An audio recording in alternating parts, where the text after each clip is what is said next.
नमस्कार. आता आपण आहोत वारजे माळवाडी प्रभाग क्रमांक 32 मध्ये आणि प्रभाग क्रमांक 32 आणि कर्वेनगर प्रभाग क्रमांक 30च्या प्रचारासाठी अर्थात कार्यकर्त्यांना मार्गदर्शन करण्यासाठी राष्ट्रवादीचे महाराष्ट्र प्रदेश अध्यक्ष सुनीलजी तटकरे या ठिकाणी आलेले आहेत. साहेब, तुमचं काय मत आहे? आज कार्यकर्त्यांशी संवाद साधलाय, कसं प्रचार चालू आहे, एकूणच काय? या 30 आणि 32 प्रभागांतील माझ्या प्रमुख ज्येष्ठ सहकाऱ्यांशी संवाद करण्यासाठी मी आज या ठिकाणी आलो. 8 उमेदवार भगिनी या ठिकाणी होत्या. पुणे शहरातील वातावरण राजकीयदृष्ट्या गेल्या 8 दिवसामध्ये पूर्णपणाने बदललेलं आहे. सुरुवातीला वेगळं वातावरण होतं जरूर आहे, पण अजितदादांच्या नेतृत्वाखाली पक्ष या दोन्ही महापालिकेला निवडणुकीला सामोरं जात असतानाच आजवर मूलभूत प्रश्नाची अजितदादांनी राजकीय इच्छाशक्तीच्या बळावरती केलेली सोडवणूक, त्याला मिळालेली या सर्वांची साथ, त्यामुळे या निवडणुकीच्या प्रचारामध्ये एक रंगत आलीच.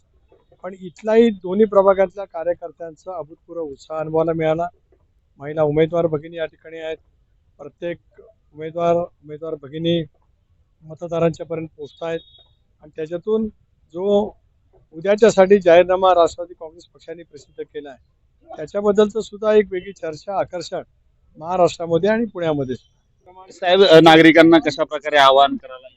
प्रभाग क्रमांक 30 मध्ये कर्वेनगर, हिंगणे, होम कॉलनी हा सगळा परिसर येतो. यामध्ये ओबीसी प्रवर्गातून स्वप्नील दुधाणे आहेत.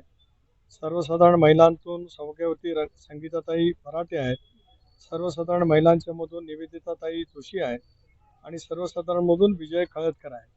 हे सगळे उच्च विद्याभूषित आहेत आणि प्रभाग क्रमांक 30 ची पसंती त्यांना नक्कीच त्या ठिकाणी राहील.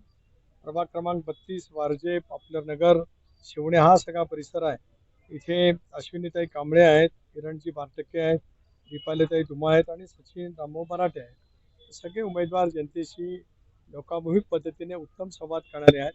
या 8ही उमेदवारांचा विजय मला स्वतःला निश्चित वाटतो आहे. कोकणवासियांना माझी हीच विनंती आहे की मला कोकणातून विधिमंडळामध्ये 5 वेळा जाता आलं, जिल्हा अध्यक्ष झालो, 2 वेळा संसदेत गेलो. दादांची, पवार साहेबांचा आशीर्वाद सतत मिळत गेले, त्यामुळे इतकी संधी किंवा इतकं काम कोकणामध्ये करता आलं. इथे जो कोकणवासी आहे, राष्ट्रवादी काँग्रेस पक्षाने ताकद आणि शक्ती नेहमीच आपल्याला दिली. या पद्धतीने इथल्या तमाम कोकणवासियांना मी विनंती करतो आहे की राष्ट्रवादी काँग्रेस पक्षाच्या घड्याळाच्या चिन्हावरती उमेदवार म्हणून उमेदवार भगिनी आहेत किंवा उमेदवार सहकारी आहेत, यांना मोठ्या प्रमाणावरती आपण साथ द्या.